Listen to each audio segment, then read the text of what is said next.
What's up, guys? It's Jay, MorninAfterKill, and even though it's Easter Sunday and 33.33% of the world's population is celebrating a religious holiday, while the other 66.66% of us are wondering why the fuck you're applauding a zombie walking around in broad daylight.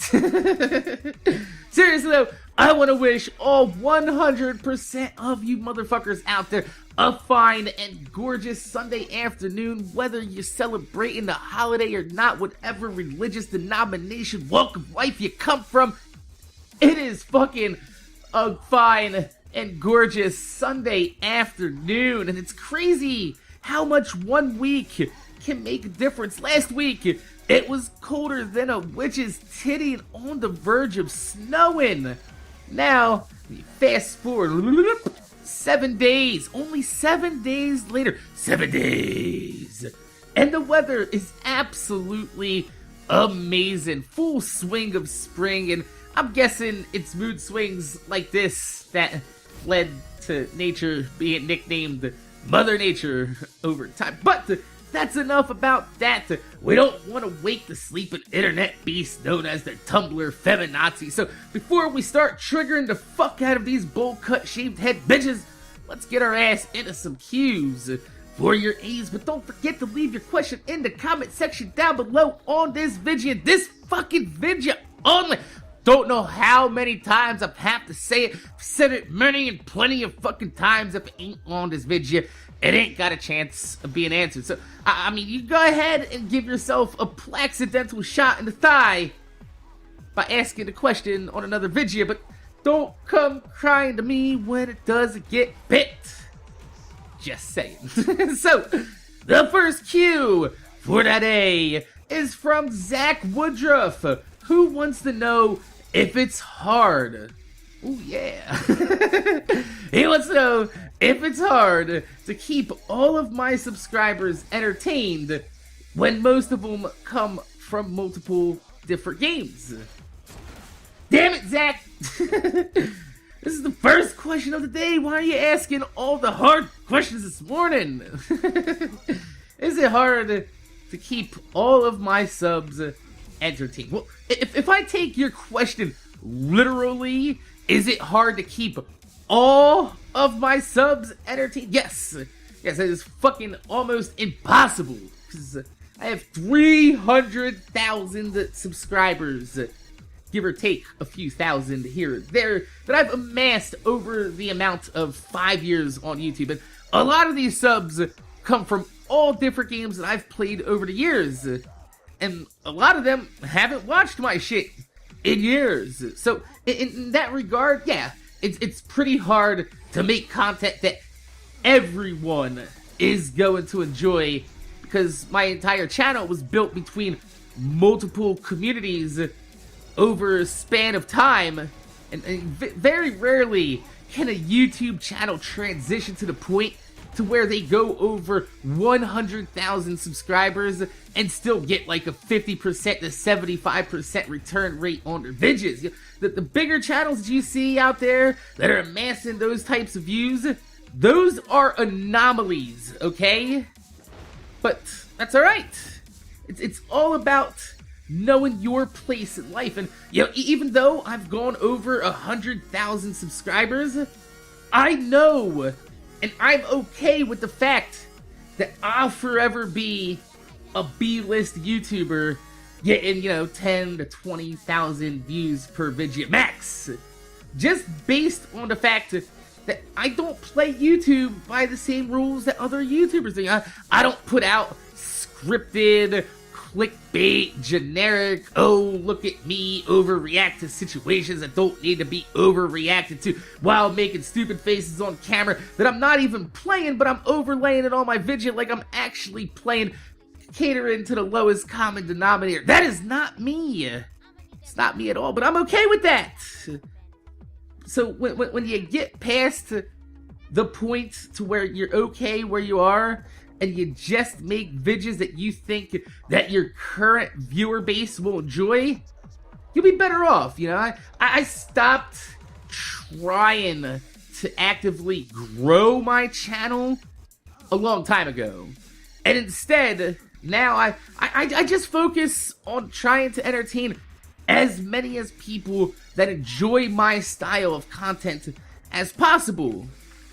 And since I change games more often than the average YouTuber, that means that I might have a revolving door of subscribers here or there. Like when I went to Destiny, a lot of Borderlands guys went and checked some other channels out. Now that I'm doing Borderlands videos again, a lot of them are coming back and they're enjoying that. That's okay. I enjoy doing what I do. So yeah, at the end of the day, if you look at it from that perspective, no, it's not very hard to have fun doing what you do for other people who enjoy what you do. I said do. And the next question comes from Nice Dragon, who wants to know if I've noticed any performance drop-off compared to other younger gamers. This is something that I was just actually talking about with my son the other day. Of course, I used to be a fighting game fucking monster back in the day. Untouchable. I don't ever recall ever losing a Street Fighter 2 match to an actual human opponent back in the day. Mortal Kombat 2 and 3 was also my jam for a while too. I could literally go to the arcade and I'd be able to put my quarter in and just run through an entire line of people just quartered up waiting to play. For these guys that are too young, you've never been to an arcade, you don't know exactly what quartered up means. Quartered up means you walked up to the machine and you put your quarter on the ledge of the screen, and that means that you were next in line, but you didn't have to sit there and, kind of crowd around the people that are playing. But, especially in, like, Mortal Kombat 3, if you let me put you in the air with Cyborg Smoke, yo ass was never touching the ground again for the rest of the match. It was fucking over. That's actually where Peace Punch Captain Crunch, that shit ain't happening, Captain, first originated from, was Smoke's combo in Mortal Kombat 3. When I would say peace, that meant I was roping your ass in with the grappling hook. Punch was when I was uppercutting your ass away. Captain Crunch was when I teleport punched you from under the ground to juggle you back up. And it ain't happening, Captain, was when I grappled and roundhouse kicked your ass back across the screen to start the combo all over again. God damn, but these days, yeah, I definitely notice a slow in my reaction time for show. For show, especially if you watch some of my FPS gameplay from, the Gotham City Imposters, my Call of Duty days back in the day, my reaction time was a lot nicer than it is now. I can't even play fighting games anymore since they're all about reaction time. And these kids these days, they just have lightning fast reflexes. And yeah, it feels like shit to say something like, oh, back in the day, I used to be fast like that too. And, have kids look at you like, that'll never happen to me. Newsflash, motherfuckers. It can and will happen to you. Please believe that. And now, we come to the question that everyone is probably here for, and it's from Marcos Gutierrez, who wants to know if I play the Pokemans, and if I'm excited for the upcoming Pokemans game. Alright, Marcos. The answer to your question is, I've played Pokemon before, but no, I don't really play the Pokemans.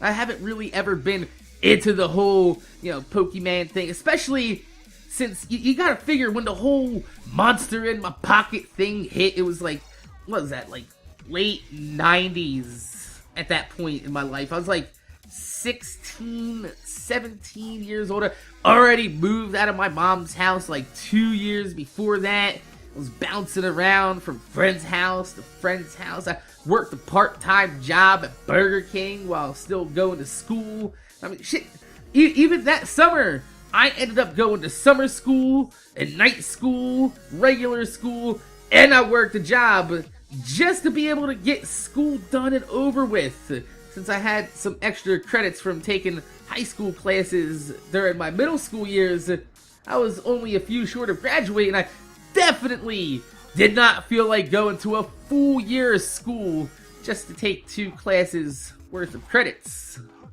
Fuck that. So I didn't really have the option at that point to really sink a lot of time into any video games. And in fact, while I was working at Burger King during that time, the whole Pokemon thing exploded, and motherfuckers were bum rushing the drive-thru trying to get their hands on the kids' meal toys, and they also had these little red and silver Pokeballs that had gold-plated Pokemon cards that they were selling at the time. It was crazy, especially the week. Then we got the Mewtwo gold card and fucking, oh my god, the lines were around the fucking block, just screaming, I want the Mewtwo!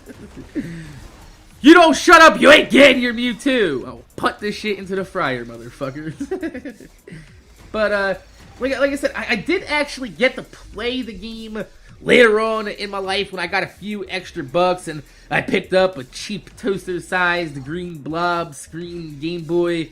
I think it was the red cartridge version that I got of the original Pokemon. I mean, it was an alright RPG. It was a little childish, I guess. I mean, the mechanics and endgame loop of the game is pretty cool, but the problem that I have with Pokemons is I was never really a handheld gamer. I mean, I own a 3DS and I enjoy it. However, my girlfriend plays on the 3DS more than I do. Growing up, I never owned an actual Game Boy. I did have a Game Gear. I was that kid. I liked the Game Gear a little bit better. I was more of a Sega fanboy than I was a Nintendo fanboy. But, you know, handheld exclusive games never really did it for me. I always liked the idea of a handheld game allowing me to play games that I already own and enjoy on console, but I want to take a handheld version on the go with me. So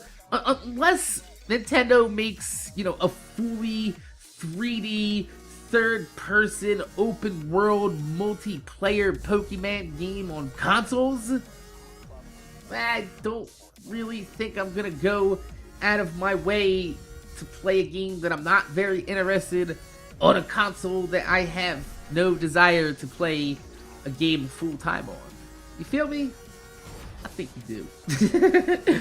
And finally, we come to Eduardo Alvarez, who wants to know what the meaning of life is for me. And this is a question that could be answered all types of ways, right? You can answer this, you know, with the religious, theological debate. You have, you know, the philosophical route, the emotional route, and even your own personal viewpoint from your own experiences. But I just want to consider the most realistic, scientific viewpoint of life.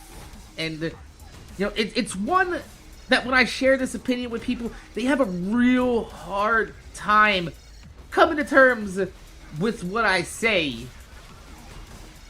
And that's the very likely possibility that life is 100% random. It has no meaning or purpose at all. But, you know, as humans, we're self-aware of our own impending mortality. So, you know, everything we do in life, we try to justify or look for a purpose to comfort the very real fact that everything you love and ever will love will die and cease to exist. You know, we create all these beautiful thoughts that everyone has a purpose and everything happens for a reason. But picture this. Each ant in an ant colony has a purpose. He has a job. He goes about his life doing his job peacefully with no questions asked until a big foot comes by and stomps on him. What happens? What happens in the ant world? Nothing.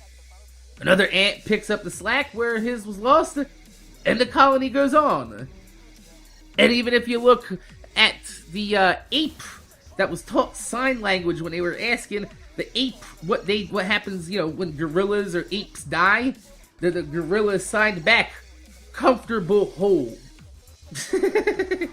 Right? That pretty much sums up how I view our lives. We're living out our days, doing our daily work, just waiting for the big foot to come and step on us at any time without any warning.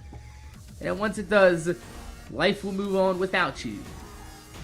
So I don't really think there's any real exact meaning or purpose to life except to enjoy the fact that you're living, and enjoy the moment that you're in right now, because that's the only thing that will ever matter in your life. People say life is short. It's not.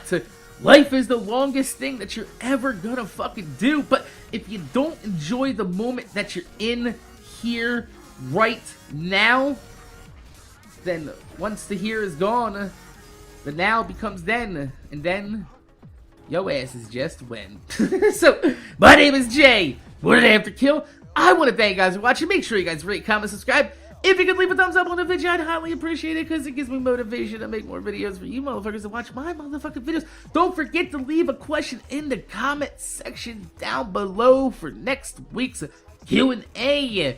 But please, on this video, and this video only, I can't tell you how many times I see people go to like my fucking shit. They're like, "Hey Mac, how about this for the Q&A?" I'm like, well, you obviously don't watch my fucking Q&As, motherfucker, do you? Because if you did, you'd know that I don't fucking respond to questions that aren't on the fucking Q&A goddamn fucking video, motherfucker!